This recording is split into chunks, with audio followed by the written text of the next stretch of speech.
Okay. Theoretically, is recording? No? Did it? It's going. Yeah, I got a message, Okay. Alison. Okay. Oh, yes, I see the little dot in the upper corner. Okay. Well, let's get started. Did you want to start there?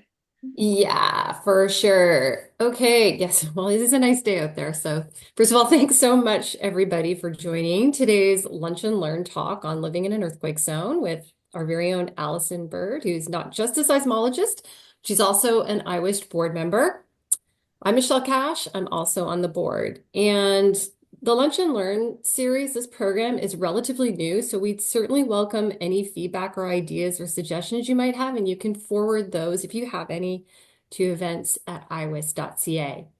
Next slide. So I think most of you are familiar, but for anyone who's new and isn't familiar, IWIS is a nonprofit and has been supporting women and allies in STEM on Vancouver Island for more than a decade. So we build community, we foster peer connections, and promote personal development through in-person and virtual events, as well as scholarships. And we're very, very excited to have 3 scholarships available this year. And you can check out our website for more information on those. Next slide. Okay, so you can connect with us in a bunch of different ways through social media, which are listed there, or by registering for events on our website. You could also volunteer and become a member if you're not already. And I'll just mention a few of the upcoming events that are happening. So we have casual drinks on Monday, May 12th, for those of you that are in town in Victoria at Glow Restaurant. We have a wellness wander that's coming up the end of May. We have a virtual book club in June. And we also have our next virtual lunch and learn in July on black holes and beyond, peering into the universe's most extreme phenomena. And it's going to be presented by Dr. Chelsea Spengler. So the best place just to find out what's going on and to be able to get more involved is to obviously go to our website, and you can also sign up to our newsletter to stay informed. So lastly, we're recording this event, so just in case, we're letting you know you can switch off your camera. So enjoy the presentation. I'm going to pass it over to you, Alison. Great, thank you. So my name, as Michelle mentioned, is Alison Bird. I'm an earthquake seismologist with Natural Resources Canada. I'm also the Liaison and Outreach Officer for the Earthquake Early Warning Program. And I just wanted to let you know, several years ago, I've given this presentation or something like this many times over the past, well, over my career. But several years ago, I flipped my presentation because I wanted to give the preparedness message first, like how to be safe in an earthquake, because earthquakes are not like in the movies. They are not this complete and utter death and destruction. In fact, earthquakes aren't even like what you see in news. Because when a journalist goes to an earthquake devastated area, they only send back pictures and images and video of the parts that did poorly. They don't show anything that performed well. So you get a very skewed image that every building is going to collapse, everyone's going to be injured, and that really isn't the case. Even in Haiti, where there was incredible damage and terrible losses, the vast majority of people actually did quite well. So in North America, where we have a good building code, where we teach people about how to prepare and respond, it's even much safer. So I just wanted to let you know it's not like in the movies. I'm going to give you my little preparedness pitch first. So oops, there we go. So beforehand, I really encourage everyone to be prepared as much as they can be. I think most of us live on Vancouver Island. We are isolated in some ways. It's good to have a kit and a plan for at least 2 weeks. My kit's probably a lot bigger because I think about earthquakes nonstop. But there are some great resources on the Get Prepared website and on the Prepared BC website on what to put in your kit and how to prepare your home. They also have a preparedness guide for neighborhoods, and I think this is a really important one because it's good to know who your neighbors are. There's a lady over my back fence. She's a retired nurse. That's someone in my immediate community with a medical training. There's another a lady who she's older, she lives alone. We need to go and check on her. There's a guy across the street that has a backhoe that might be needed to move debris. So knowing who your neighbors are and being prepared together makes you resilient as a little community. Um, Making sure that you have a pair of sturdy shoes and a flashlight under your bed. There's about a 1 in 3 chance the earthquake will happen at night. If it does, there's going to be no light because there's probably not going to be any electricity. It's going to be dark. There's going to be debris like broken glass. You don't want to be walking on that in bare feet or slippers, and you want to be able to see any debris or obstacles in your way. So, a shoes and flashlight under the bed costs you virtually nothing. You would probably have those things anyway. Store them under your bed. That's just made you a lot safer. Um, Starting your kit with your camping equipment. Many of us camp in BC. Um, that is a great resource. You've got your shelter, you've got some ways to be warm, you've got your little stove, little things like that. That's a great start to your kit. Just think of yourself as camping for a couple weeks. And even if you don't need to maybe evacuate your home or anything, um, you might want to stay on your property. Most of us don't want to go down to a shelter where there's a bunch of snoring strangers. So it's a really good idea to maybe set up your tent in your backyard, or if your home is safe, but maybe your windows are broken, it could be cool inside. Pitch your tent in your living room, and you've just made yourself a little cocoon of warmth there. So just a couple tips there.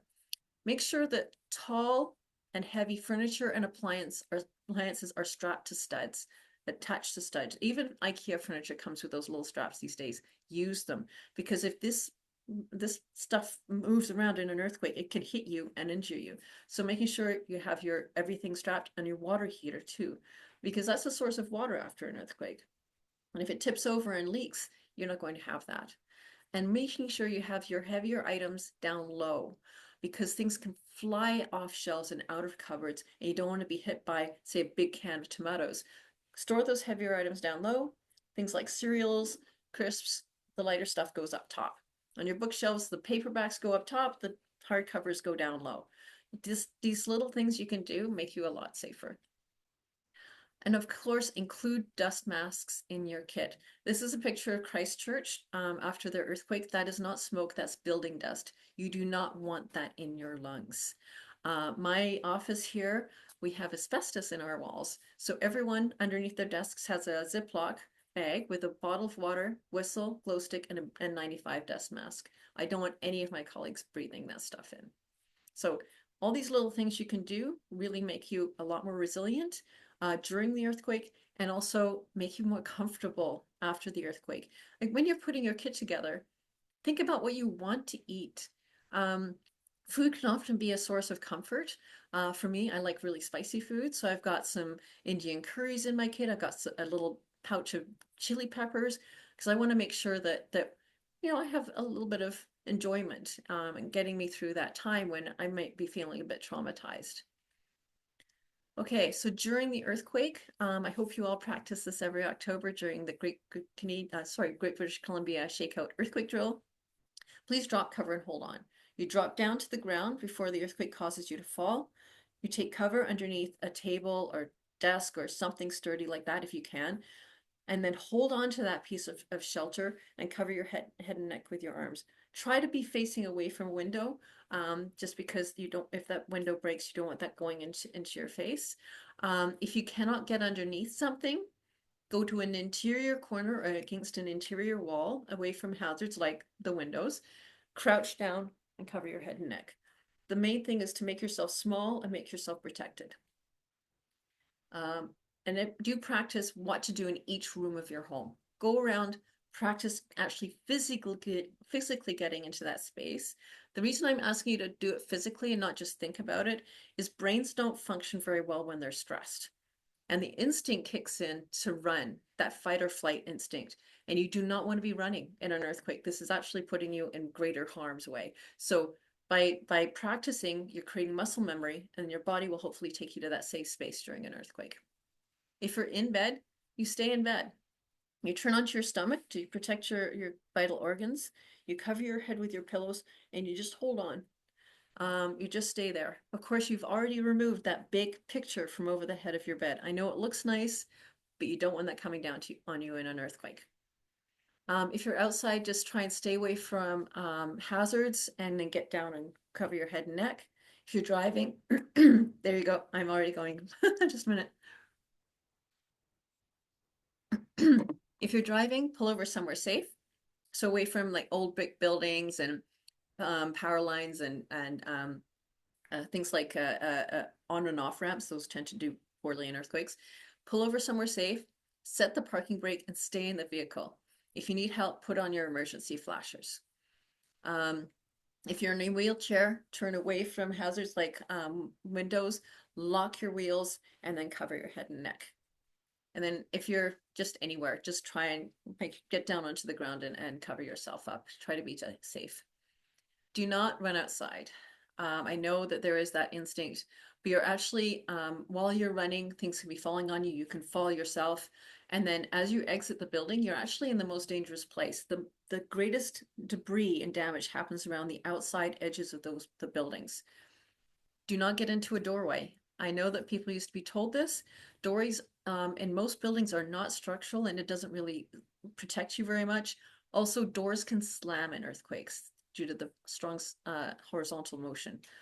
And don't believe in the triangle of life. There's an email that sometimes goes around by a guy who sounds very convincing.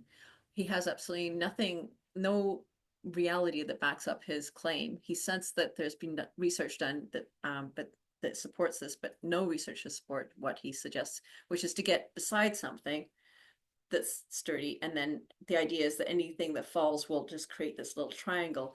It's really hard to know where those triangles will be, and generally speaking, you're just putting yourself in greater harm's way. So it's better to get underneath something if you can, or against a wall where there isn't any other hazard. Afterwards, execute your plan with your family or your colleagues. Do not use your telephone. Please don't make phone calls. I know the instinct is you want to call everyone you care about and make sure they're okay. Just send them a quick text.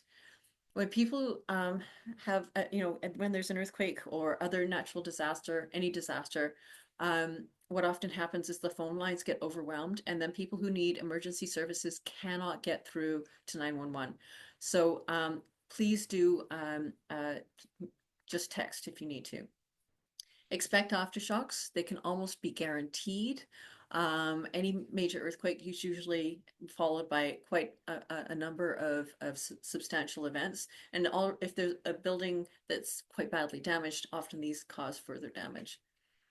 And if the shaking is strong or long, so if it's difficult to stand or if the shaking lasts more than a minute, there could be a tsunami from this event. It's strong enough that it might have triggered a tsunami. So if you're near the coast, please evacuate the coast. And it's a good idea to know where those tsunami evacuation zones or the tsunami hazard zones are in your area before this happens, so that you can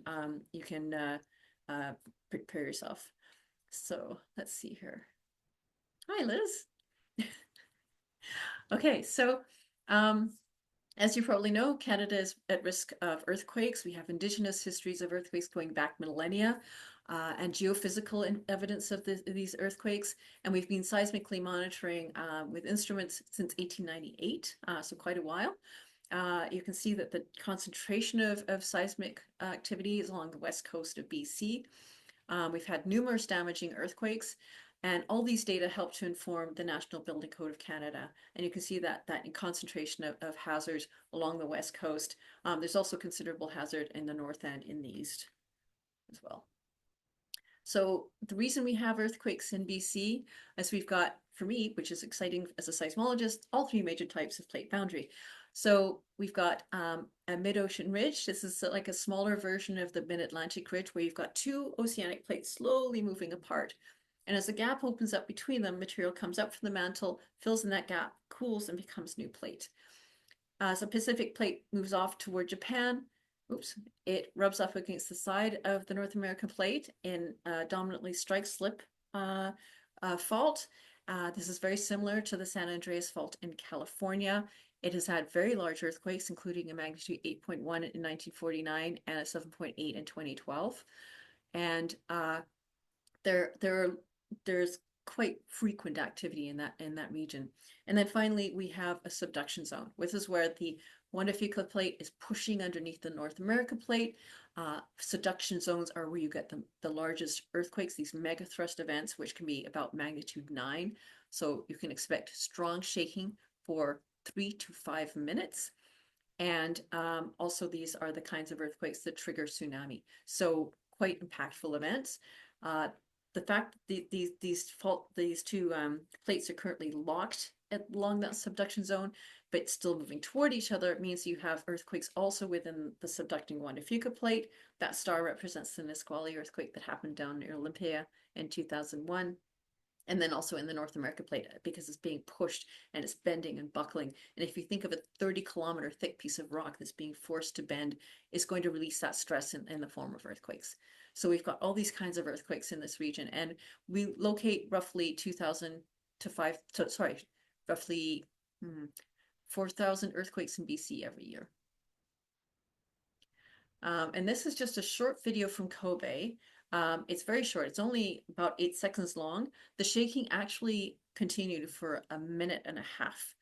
And you'll see that strong sideways motion. It's kind of grainy, but it's pretty dramatic to see that big movement. And I think that poor fellow is getting nervous about that shelving or whatever it is that's going to fall over, because he hasn't used those straps I told you about earlier. So the typical kinds of structural damage we can expect in BC, unreinforced masonry is the most vulnerable. And you can see that this building has been very seriously damaged. The mortar that holds together the bricks it doesn't do very well under seismic shearing, and so it fails. And then you've got the ceiling coming down. But I like to point out there's a table and chairs there.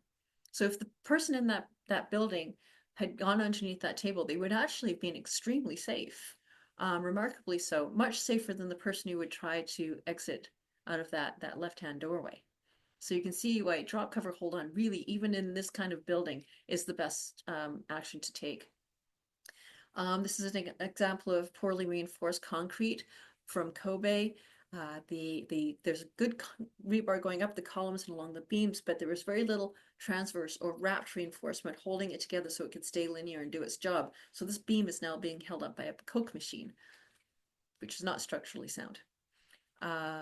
The houses tend to do quite well despite this image. What often fails in homes are porches, poorly constructed additions, that sort of thing.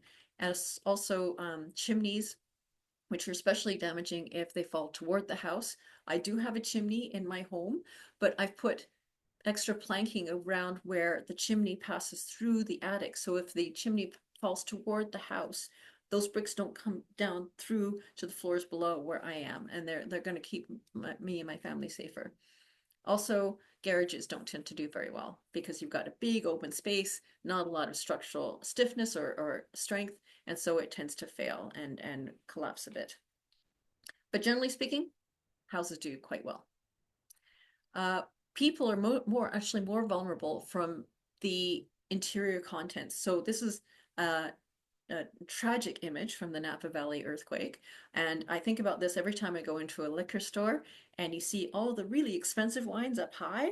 I think, no, no, no, those should be down lower and the cheap stuff up high, because that's what's going to get damaged most as those ones up high. And then a typical office. So you're seeing ceiling tiles, light fixtures, furniture, contents. That's really your greatest hazard, which is an easy thing to protect yourself from if you try to do that securing I mentioned earlier, but also to do the drop, cover, hold on. There are a few things that can be triggered by earthquakes. Landslides is one, especially if you're in a hilly area with a lot of rain, which of course describes most of BC. This is a picture from San Salvador when they had their earthquake, and the buildings actually did quite well, but the landslide took out 2.5 city blocks, and that's where all the losses occurred. So landslides are a concern. Also, slumping. This is not the fault. You may see this sort of thing, but that's not usually the fault. It's what's happened is the subsurface has sort of become soft and doesn't support the overburden, or in this case, the roadway. So it collapses a bit, and then you've got this sort of damage which can really hamper transportation. And I have to point out that these people are not being very bright. Remember, there can be aftershocks, and those big blocks can shift. You can end up trapped, injured. So please do stay away from this sort of thing. I did see one picture from New Zealand where someone had put their child into a crack like this to take a picture. Not a good idea. And then finally, liquefaction. This is like when you go down to the beach and the tide's been out for some time. The ground is quite stiff and firm and almost like a pavement. But if you stand in one place and you jiggle your legs around, your feet start to sink a little bit and water comes up around them. That's liquefaction on a small scale. On a larger scale, in an earthquake, you have sandy soils that suddenly become like quicksand temporarily. It does go back to being solid afterwards, but for that time, all of a sudden you're not supporting your buildings properly. They can tilt or sink a little bit, and then you have a lot of that's lower right images from Christchurch, where the roadways were quite badly impacted, and there are a lot of pictures of nosediving cars because, of course, that's where the heavy engine is pulling the car into the liquefied soils. Tsunami are a concern for our coastlines. They are a series of waves, not just one wave, that is generated usually by a subduction style earthquake. And these are long wavelengths waves. They're quite different to anything you would expect with a storm surge or a tide. They happen because there's a sudden vertical movement of the ocean floor, and that pushes the entire water column. So if you consider the fact that that water column has a lot of mass, that translates to a lot of energy and momentum. So this is why these waves are so incredibly devastating and dangerous. They can also be caused by landslides going into water from the coastline or underwater, and some other phenomena, but generally speaking, it's a subduction event. And this is a model of the Cascadia subduction zone. This does not show how far inland the waves go, but it does show the timing. So to get around to, say, Victoria, it's about an hour and 15 minutes for that first wave. That's the first wave. And then that'll get caught up in the Gulf Islands a bit, and then the water goes out, and then another big wave will come in. And this is happening over many hours. It can happen over a day. And even if the wave heights aren't high, the currents are strong and erratic. I've seen video of a very innocuous looking tsunami wave coming into Marina in California from the Tohoku earthquake, which is quite a distance away. And it doesn't look like it's going to do anything. But when it reaches the marina, the boats and docks are being tossed around like they're toys. It's incredible the force of these events, even if it doesn't look dangerous. So please don't wait to look at it. Don't wait to see it. Just get up and inland. And I really want to stress the first wave is usually not the highest. In Chile, in their earthquake in 2012, 2011, the first wave was only 20 centimeters. The third wave was 2.4 meters. It's a huge difference. And a lot of people have been lost because they saw the first wave come in and then go out, and they come down to watch the next one.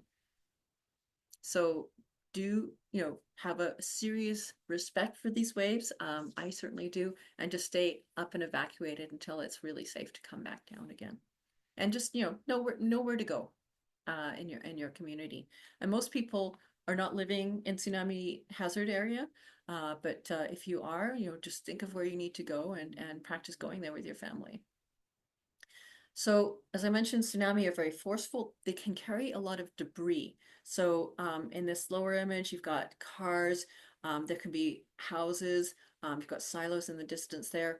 Our little human bodies are quite vulnerable compared to those kinds of objects that are hard and heavy. So, you just don't want to be anywhere close. And I'd like to point out this fellow evacuated by going up in a sturdy building. Sometimes that's the best way to evacuate rather than trying to run inland and up. If you can't do that, just going up in a sturdy building is how a lot of people have saved themselves from these sorts of events. And then just what a 2.4 meter wave will do. You can see it's just tossed these shipping containers around like there's no weight to them. So these are very powerful events. And this is why I do this. The preparation part first in my presentation because I don't want to scare you and then you think, oh my gosh, this is just impossible. It's not impossible. You just have to be prepared, know where to go, and really Victoria is quite remarkably safer than many areas along the west coast. So just have to respect those waves and stay evacuated. After the earthquake, you will be probably without water, sewage, electricity, and internet for some time. In other words, you're going to be camping. This is a map of Christchurch after the earthquake, 2 weeks after the earthquake. The red areas have none of their services restored yet. The yellow areas have some. And you can have problems with contaminated water, and this could be the glamour of your life for a few weeks until things are restored. So, this is why I'm saying, you're essentially camping after a major earthquake. Now we have the earthquake early warning system in BC. We launched last May, and I just wanted to talk a little bit about that.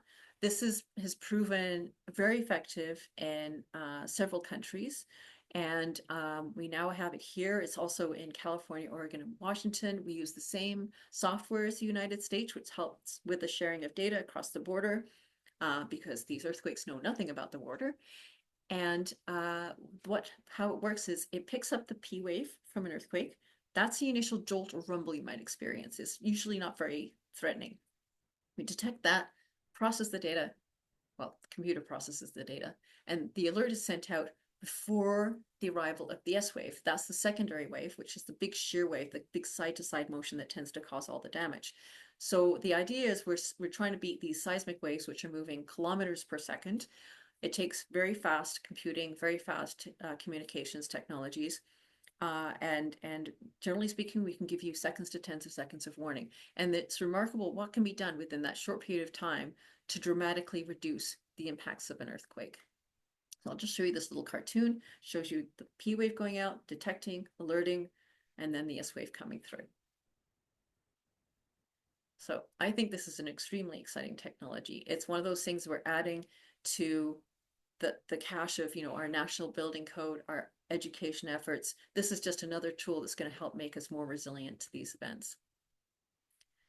So the network in BC has 99 stations that we operate at NRCan, and then 96 stations that we funded other collaborators to install and maintain for us. So we end up with a really nice network of dense stations. And this helps us detect all the different types of earthquakes that can happen in the region. You need to have 4 stations detect the event in order for us to send out an alert to make sure that it's really an event rather than just a big truck going by. But that's a good way to detect all these earthquakes we have in our region. So the alerting is based on the size of the earthquake and the intensity of shaking. So the magnitude is how big the earthquake is itself. Intensity is how strongly you feel it. So depending on how far you are from the earthquake, the further you are away, the lighter the shaking will be, generally speaking. It also depends on what kind of ground you're on. So we will only be alerting for potentially harmful earthquakes. We're not going to be alerting for everything you might feel. The alerts to the public are through the National Public Alerting System, which is the same system that sends out the amber alerts and severe weather and those sorts of alerts. You may have received the test alert yesterday. So this is through Pelmorex. We will be alerting the public for magnitude 5 and above and intensity of 4 and above. So that's the intensity at which we can start to see injury through things falling over inside the house or wherever. It's through the smartphone, radio, and television. If you go to the Pelmorex website, you can test your phone to make sure you'll receive it okay. And the instruction is to drop, cover, and hold on, like we mentioned earlier. So for us in Victoria, we have about a 7 or 8% chance of an earthquake early warning each year. And those are the probabilities. So I think that, it's worthwhile having this system in place. And then there are also automated responses that can be triggered by specialized messages to technical partners. So these can be used to stop trains. This has been done several times in Japanese earthquakes, and where the rail lines have been damaged, had those trains continued, they would have derailed, and they had hundreds, if not thousands, of people aboard. So it's a very tangible way in which this sort of system can really reduce the potential harm to people and infrastructure. Also having alarms in hospitals to stop surgery and other places like that. Opening fire hall and ambulance bay doors so that they don't get jammed shut. The vehicles can still get out and go and help people. Why is my thing not advancing? There we go. Diverting aircraft from landing on a runway that's moving. Stopping bridges from going stopping traffic from going onto bridges or into tunnels. I think about this every time I go through that Dees Island tunnel. Stopping elevators at the nearest floor and opening the doors so people can get out. Securing dock equipment and just about any equipment in any industrial facility so it doesn't swing around, it doesn't get damaged. Closing valves. That protects your water source. It protects the environment from hazardous chemicals. Securing hard drives so you're protecting your software and data. You can still be operational after the event. And then readying your generators so that you have the power to do so. So all these little things you can do with a few seconds of notice can really make a big difference. So just an example, we had an earthquake in 1946. It was a 7.3 event up near Courtney Comox area. It did cause quite a bit of damage. If were we to have the same earthquake again today with the system in place, Vancouver and Victoria would get tens of seconds of warning. Cumberland, where I have a friend, she would get nothing because she's in that late alert zone where it's just not possible to get the alert to you before the strong shaking arrives. We did have our first earthquake early warning in southwestern BC in February. It was for magnitude initially thought to be 5.1 earthquake in just northeast of Sechelt. And strong shaking was estimated for that polygon, so just around that area of the coast. We did deliver the earthquake early warning messages to the National Public Alerting System within 10 seconds of detecting the event, or rather the event starting. And then the public alert was delivered by NPAS via cell, TV, and radio to that region. So just that region where the arrow is pointing. And this resulted in an enormous opportunity to educate people about the earthquake early warning system. It's hard for people to understand exactly how it will work. And of course, trying to alert by cell phone is really tricky because you're trying to send an alert just to a specific area, but some cell phones outside that area may be still connected to towers within it. And so the area around that alerting area can be a bit fuzzy as to who gets the alerts and who doesn't. But generally speaking, if you are inside that area, you should receive the alert on your phone. And then just a few considerations. Most of the earthquake early warnings will be provided within seconds to tens of seconds of the shaking. The late alert zone is almost inevitable because of the earthquake. You're just too close to it to get that alert to you in time. False and missed alerts are possible because this is a fully automated system and it's using just a heartbeat of data. So it's really a struggle for us to get this to work properly, but it has been working quite remarkably well and ever since in test mode and then as we've been operational. And then we're testing in the East as well. We should be launching in the East for Eastern Ontario and Southern Quebec later this year. And the system really, it's only effective if people and systems take protective action. So I really encourage you, if that annoying sound goes off in your phone, drop cover, hold on, and then wait for a couple of minutes. If you don't feel strong shaking, then check your phone because it's the same sound if it's an Amber Alert, which doesn't matter if you wait a couple minutes, but it's the same sound as that. And then just a few things. BC is earthquake country. We will have strong damaging earthquakes here. And the more that you're prepared, the safer you're going to be during and the more comfortable you'll be after the earthquake. Earthquake early warning can help reduce the impacts of that earthquake. And this system has been operational in BC since May of last year. Next, we're launching in Ontario and Quebec. We are doing gradual onboarding of those technical partners so that they can trigger those automated actions. We do have a transportation sector on board in Vancouver, and then we have someone in the emergency management sector on board. So we're just gradually bringing different organizations on board, and we're continuing our public education so people understand the system and know how to react to it. So Thank you very much. Allison, thank you. Did you want to take some questions? Yes, certainly.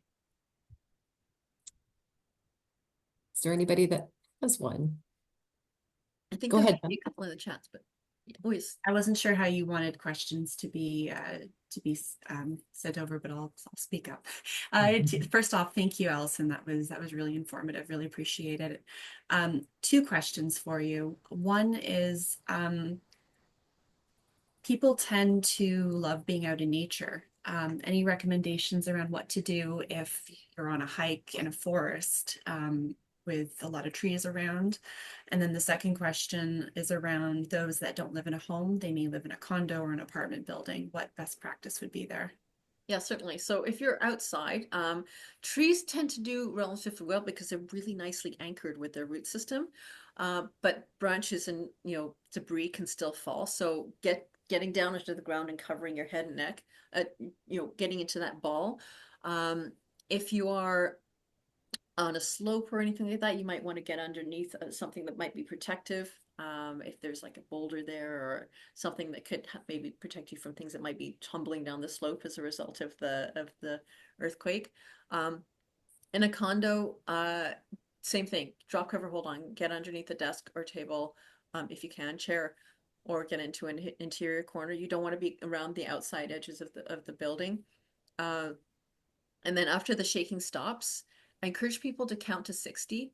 In fact, it's good to count during the earthquake because the longer you're counting and the shaking's happening, the larger the magnitude. So it's telling you something about the earthquake. So the usually minute and a half would indicate you're about magnitude 7.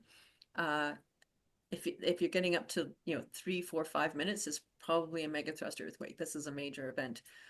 And then counting to 60 after, it's one thing, it's a calming mechanism because counting is one of the first things you learned. The other thing is that things could still be unstable and you want to wait until things have settled down before you come out from under your shelter and then maybe get out of the building to assess the situation, look for damage. Okay. I saw a couple, let's see. Yeah, there's a couple of chat questions. Oh, Tara, okay. We were living on our boat in West Bay Marina when the Fukushima earthquake happened, and we had very unusual currents in the inner harbor the next day. Yep, that was absolutely from the tsunami. It didn't create much of an increase in wave and in water height. Nothing that's perceptible, but the currents would have been really strange. I was in Mexico, and we went to Bucerias that day, and uh, they did evacuate the beach there, and we had lunch like way up high. I was like, I'm not going to be close to the beach. And then we walked along like upper part of the beach, and all of a sudden it got really quiet, and the water went out. And remember, that's what happened in the 2004 earthquake in the Indian Ocean, and people are going down to see the tidal pools they hadn't seen before, and I'm like, no. This it's gonna come in, and it did. It came in about in under a minute. Came in over a meter, and the currents were quite erratic. There was a young child riding a horse along the beach, and the horse was struggling a bit. Everyone I saw was fine. It didn't end up being as bad as it could have been, but it was really unfortunate because the next day all the papers said false alarma, and it was not a false alarm. There really was a tsunami threat, and you need to take that seriously. So, I mean, the tsunami warning system that is used, you can get things on your phone and or learn through your emergency managers in your area, like fire and all that. Those are for distant sources. So from Japan, Alaska, New Zealand, wherever. They're not for our local source. The data cannot be processed fast enough. So that's why I said if the shaking is strong or long, just assume there could have been a tsunami generated and get to high ground. If you go and evacuate and you didn't need to, you went for a hike that you didn't need to. But if you don't, you're potentially in harm's way. And the thing is that these are such serious events. I'm no fun at Long Beach. I love going there. It's a beautiful, beautiful place. But I'm the person who's constantly planning the tsunami evacuation route. And when at night, with like our shoes are beside the bed with a flashlight. We have our keys at the door. Like we have our plan of exactly where we're going to go. And we've practiced that route as soon as we, check in. Like this is the only way I can enjoy Long Beach is by being prepared. And I spoke to a fellow who called me after they'd had a tsunami alert for a distant source event, and he was living in Tofino. He goes, "Yeah, it took me a while to get my stuff together." I said, "Dude, you live in Tofino. Your stuff should be together at all times. Like you shouldn't be running around your house looking for it. You should have your grab and go bag at all times by the door." So it's one of those things that the more you're prepared, the more calm you can be. At least that's my plan. Let's see here. The Esquimalt Fire Department came down to warn residents about the tsunami advisory and knew when it would occur, so we were warned to not be walking on the docks at that time. Oh, good. That's nice to know. You have big trees less than 20 feet from the house. Yeah, I still recommend staying in the home. You don't have a lot of time to evacuate if even if you get a warning, it's really best to just take protective actions, drop cover, hold on, being under a table or something sturdy if you can be. Let's see here. If you use a VPN on your cell phone, will you still receive the alert? I believe so. I suggest you set up your cell phone as it's normally set up. Go onto the Pelmerex website or Alert Ready. If you go to Alert Ready, you can actually have it test your phone. It will send an alert to your phone. You can trigger that. You can make sure it works. Let's see if there are any other ones I missed. Sharing the presentation. We will be recording it, so that will be a way to share it. And I can certainly send along if you email. Let's see, what email should I use? If you email alison@iwist.ca, which is way easier than using my work email, then I can send you all the links to the preparedness information, and I can send you part of the deck if you want. Yeah. Are there any earthquake-related pros, cons of living in an apartment building versus single-family homes for those of us renting? I think generally speaking, single-family homes are a bit safer. But if you're in a modern apartment building, then it should be built to withstand the kinds of earthquakes we can expect in this region. The building code is quite stringent about that, especially, post 2005 are especially strong, but anything after, say, 1980 on should have seismic restraint in it. The buildings built in the 60s, however, I am very concerned about because they were not sufficiently reinforced for seismic shaking.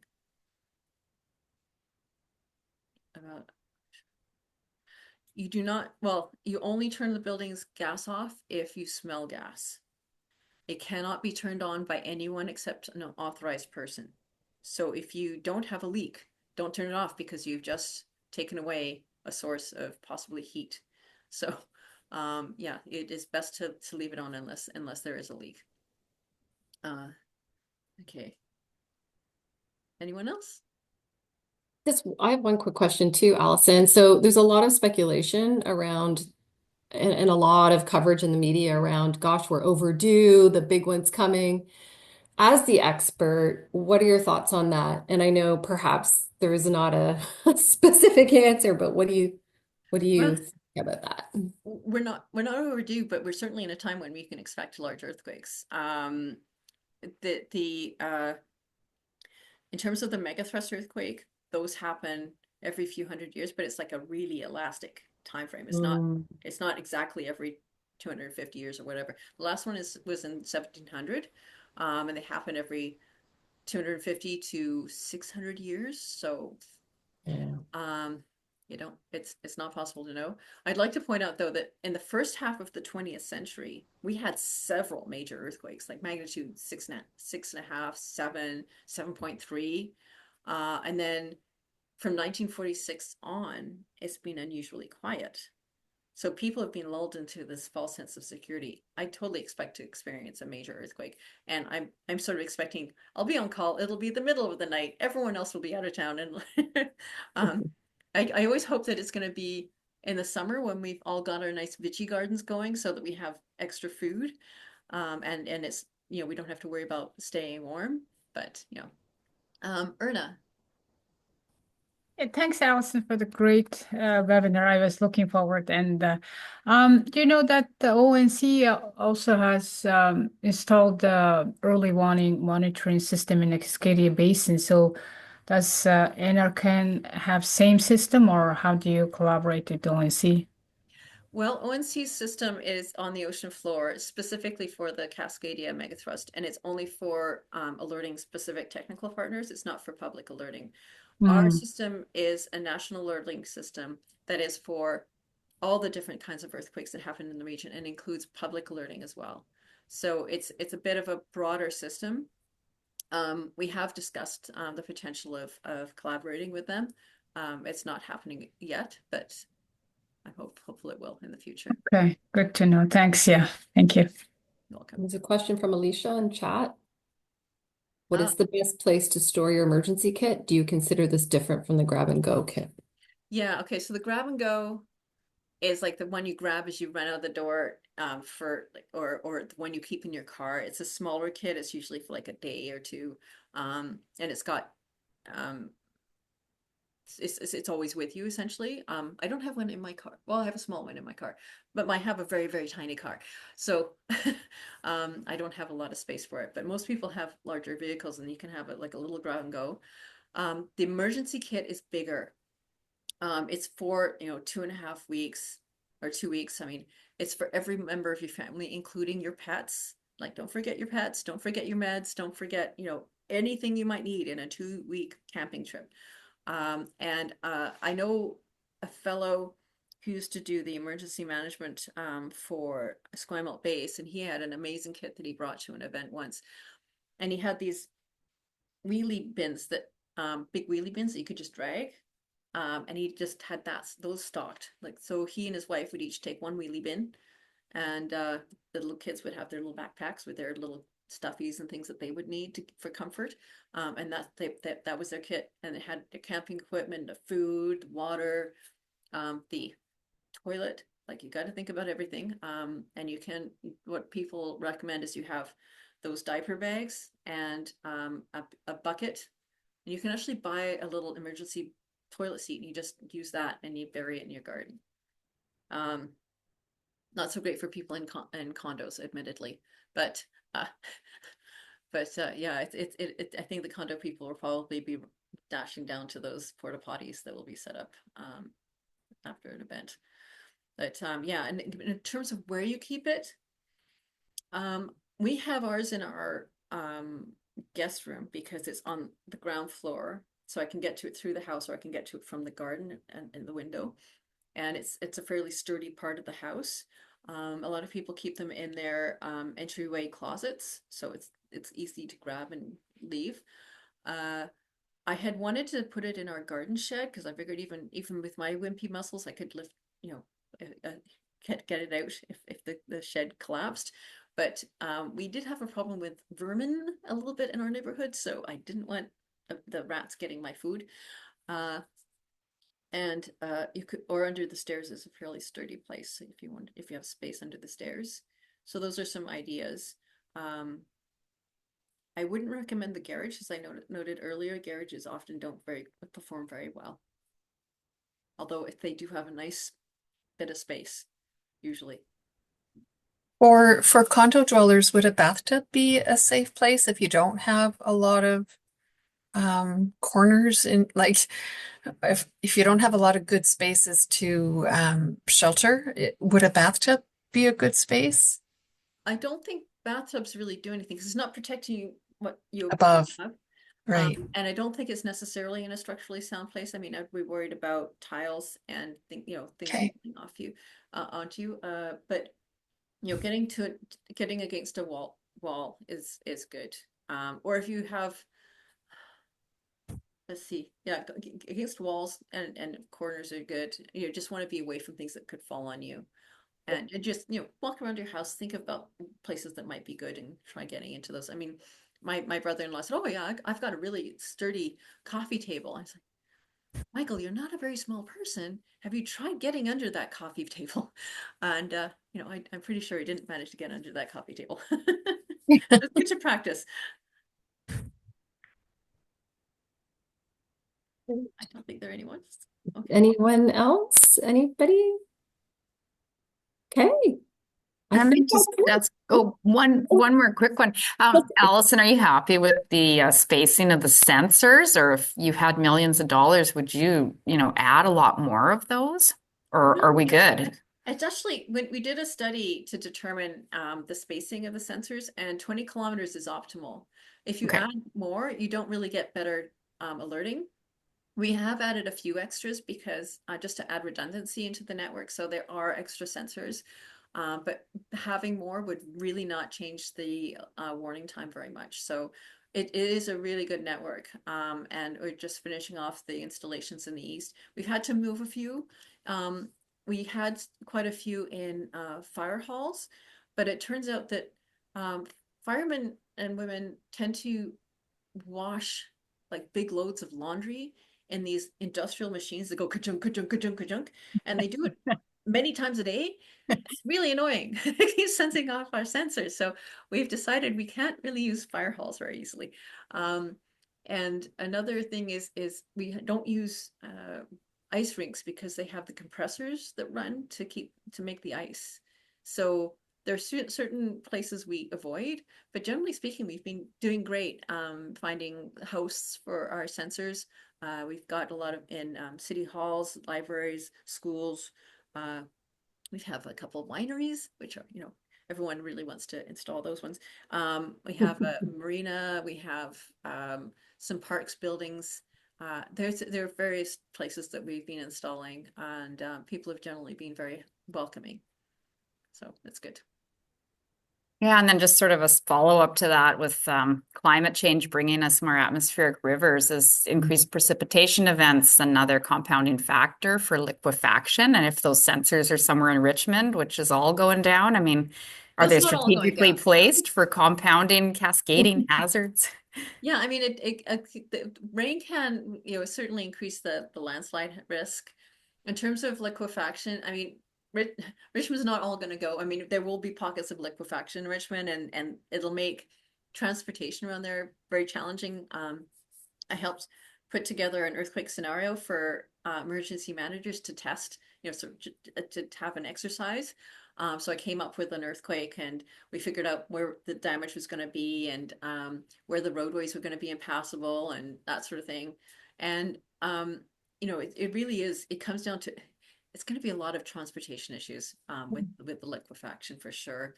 And Richmond is one of the places where you can expect liquefaction just because that gushy sandy soils. James Bay is probably another area that's quite soft. So there are a few various areas, especially when you've got a river delta, you're going to have a fair bit of liquefaction in pockets. But it's interesting because once the soil liquefies, you don't have the strong shaking because the strong shaking is from the S wave, which is a shear wave. Water doesn't shear. So all of a sudden the shaking settles down, but then your building's sort of sinking or tilting a little bit. So you have to, there are various different hazards that can come out of earthquakes. Mhm. And of course, with sea level rise, that changes the tsunami threat in coastal areas. Yeah. As I was saying, I think to Louise, you can see why my friends call me Little Miss Doom and Gloom. Actually, I have one final question, if you don't mind, because I live downtown, and when we were shopping for a condo, um, and Allison, I think I might have talked to you about this before. There was a modeling of what a tsunami wave would do to the inner harbor because it's so shallow, and just the liquefaction conversation because there is parcels of reclaimed land in the downtown core. Does that modeling, is that still available somewhere? Well, I was looking for it the other day. I mean, I do have the close-up version of the video I showed earlier, that was done by Joseph Chunowski and the other guys at the Department of Fisheries and Oceans. Yes, it But was I don't see, DFO. That's right. yeah, Yeah. and I don't see that online anymore, and I don't know why they took it off their website. So I don't know if their modeling changed and they just that's not up to date anymore. But Yeah. yeah, I mean, the main thing it's very low level, but it's the strong currents are going to be a real problem. Like you do want to avoid the waterfront. Um, Yeah. I I believe do remember the model went all the way up into the gorge, like there was effects all the way up the gorge waterway. yeah, it's remarkable how there's so much force behind those tsunami waves that it can go quite far inland.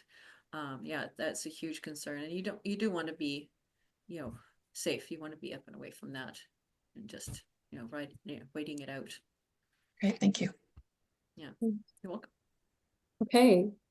Thank you, Allison. And I just want to say thanks so much, everybody, for joining us, just in the spirit of keeping on time. I think we'll just end it there, but I dropped Allison's email. I hope that's okay, Allison, Yeah, yeah. in the chat if you want to send a note to request a presentation or ask her a follow-on question. Other than that, thanks again so much for joining us. Don't forget to visit the website, find out what's going on. Thank you. Take Take care. care, everybody. Stay safe. Great job, Allison. Thank you. Thank you.